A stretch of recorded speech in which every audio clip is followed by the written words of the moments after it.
Hey guys, Infidel 1258 here. Tonight we're going to talk about big mistakes that I've made in the crypto space. Also, gigantic opportunities that are still in front of us today. I think this game, Splinterlands, is going to retire me. I think cryptocurrency is life-changing opportunity. I hope you're paying attention, and if you are, you're going to want to enjoy this video.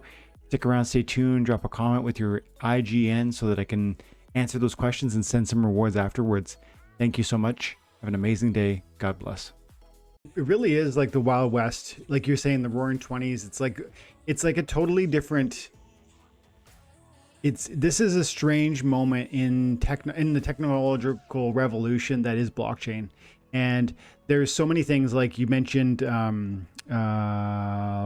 Ponzi, BitConnect. I like that was me. That was me. I was brand new to crypto back then, and I'm in crypto for probably like 2 months, and I didn't understand. I was learning about economics. I knew nothing about this stuff, and I got sucked in by that. And I put about $1,000 into that system, and I lost it at the end of the day. I didn't make anything. I didn't extract anything. I ended up it grew into like $2,000 or something because they were giving you daily payouts of like 1%, which is, it's absolutely not sustainable. And that should have been my clue. But people, even well-intentioned people who, like myself, who were striving to understand this space, were making mistakes. And that's why it's so important, like I said earlier, maybe a couple minutes ago, that we're constantly looking toward each other to try and explore these topics. Because like I said to Jim early in the conversation, I've made a big move on DC, and it's like 2 weeks ago I was saying no DC, and so it's like, what changes? Well, every day I honestly believe this space is going to retire me financially, and in part that's a huge part because of this game, and so how do I steward that well? How do I walk with that and utilize it in the best logical way, without taking like unnecessary risk, but also sometimes taking risk, because risk is not a bad word. It's such a fun conversation, but it's an ongoing one. That's the constant struggle, man. And the thing is the easiest way to say it is to just separate your emotions from logic. Yeah. But that's easier said than done. That's not something that just happen. You can't just snap a finger and make that happen. But also, if it sounds like it's too good to be true, it probably is. Yeah. Absolutely.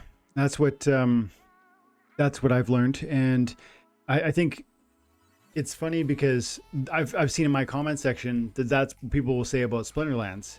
And I couldn't agree less. It's like I've been here for almost 3.5 years now. And, I was playing a game when there was like 1,000 people playing this thing and investing $5,000 at a time when that was like a crazy amount of money for these cards. And Absolutely.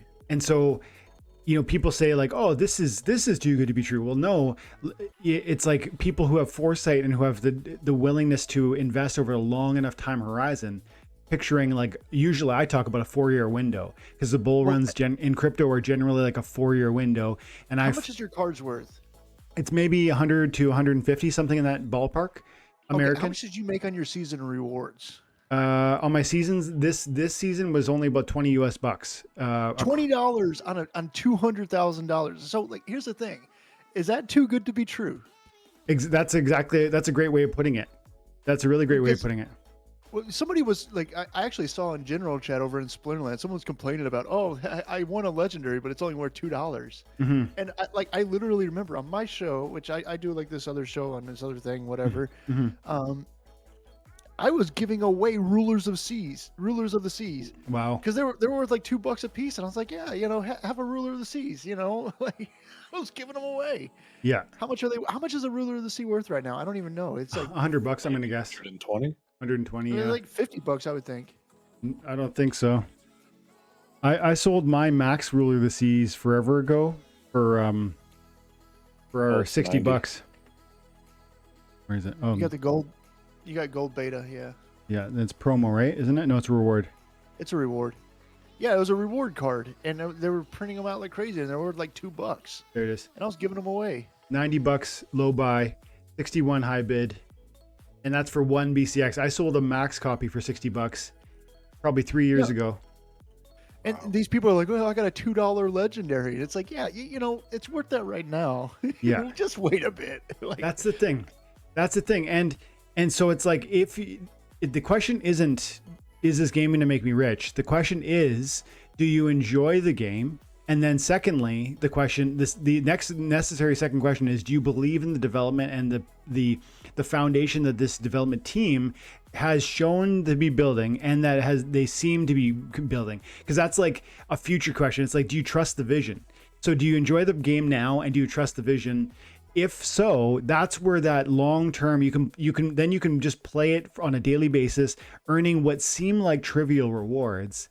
$20 across 200 grand, as you point out, is not a lot of money. But I don't consider my rewards, like I did a video yesterday, my season end rewards. Here it is, season rewards, 200. You know, it's not a big view because people are like, oh, only $20. where do you put videos at? They're on YouTube at Dwayne Cunningham. Add Dwayne. You can just go to search Dwayne Cunningham on Yeah, YouTube and find your videos. Yeah, it's just Dwayne Cunningham. And so I only got $20, and people are like, oh, it's not a big deal. It's not exciting. It's not life-changing. You got to think about it in the way that you got to think in a bigger picture. It's not $20 because I would never sell any of these reward cards that we see here for 3 cents, 2 cents. This is nonsense. Like, this is absolute nonsense.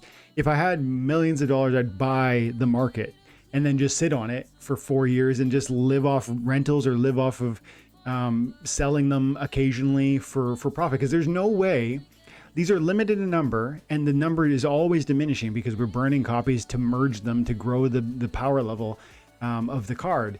And then there's always a growing player base. That's literally the recipe for supply demand crunch, like decreasing supply, increasing demand. That's the perfect storm for increased prices.